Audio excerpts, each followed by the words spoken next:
Hello, everyone. Thanks for listening to Wake Up, Look Up, a podcast where we connect events happening in real time to the gospel of Jesus Christ. I'm Zach Wyrock. And in this episode, we're talking about a tour champion, and we're asking the question, where do you need to persevere? Now, this is prompted by an article I read in the Wall Street Journal and by a recent happening in the world of sports, golf in particular, where Tommy Fleetwood won the 2025 PGA Tour Championship. Now, here's what is interesting about Mr. Fleetwood. He is a phenomenal golfer. In fact, he's ranked number 4 in the world. He's the 4th best golfer in the world, consistently competing at a high level. In fact, he has won over $33 million in his career. And keep in mind, the professional golfers, they only earn what they win. They don't have guaranteed contracts. So he has performed at a high level. In fact, he started 163 tournaments in the PGA Tour, but up until this past weekend, he had never won.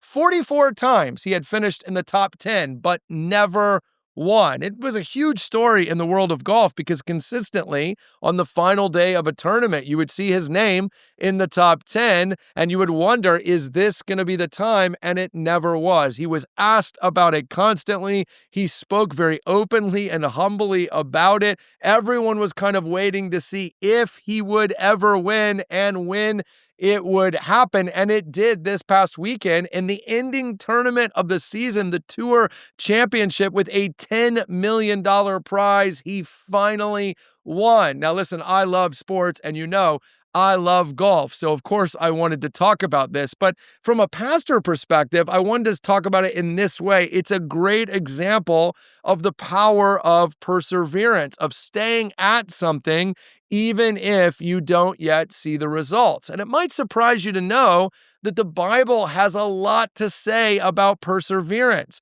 And while it isn't talking about professional golf, Tommy Fleetwood's perseverance is a challenge to all of us in whatever area we are being faithful but not yet seeing results. Galatians 6:9, right after it tells us that God is not mocked, whatever you sow, you're going to reap, tells us in due season, you will reap. It's a promise of God that if you do the right things, if you stay at the things He's calling you to, there will eventually be a payoff. In fact, we're often told that the process of pursuing that payoff leads to humility, and that humility is a prerequisite for God's elevation of someone. 1 Peter 5:6 says, at the proper time, He will exalt you. The Bible teaches us that God humbles the proud, but lifts up the humble. And few things humble us like working at something and not seeing the results. And that humility actually produces the atmosphere for learning and growth. This is why Paul says in Romans 5 that suffering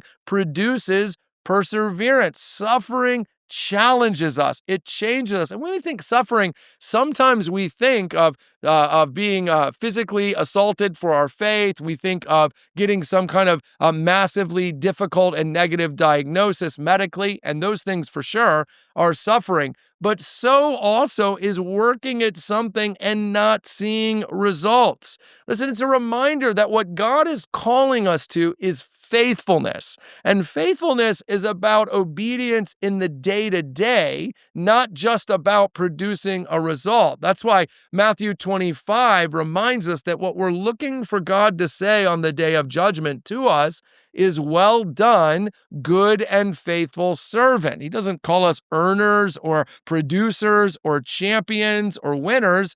He calls us faithful servants. What God is looking for is a daily posture of surrender, a long obedience in the same direction, to use Eugene Peterson.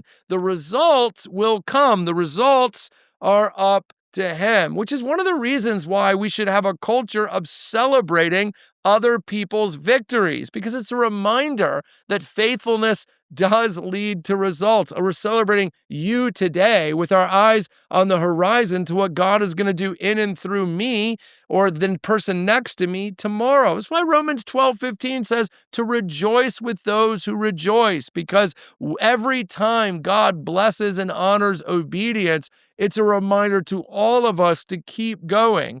I'm sure that Tommy Fleetwood found himself wondering, will it ever happen?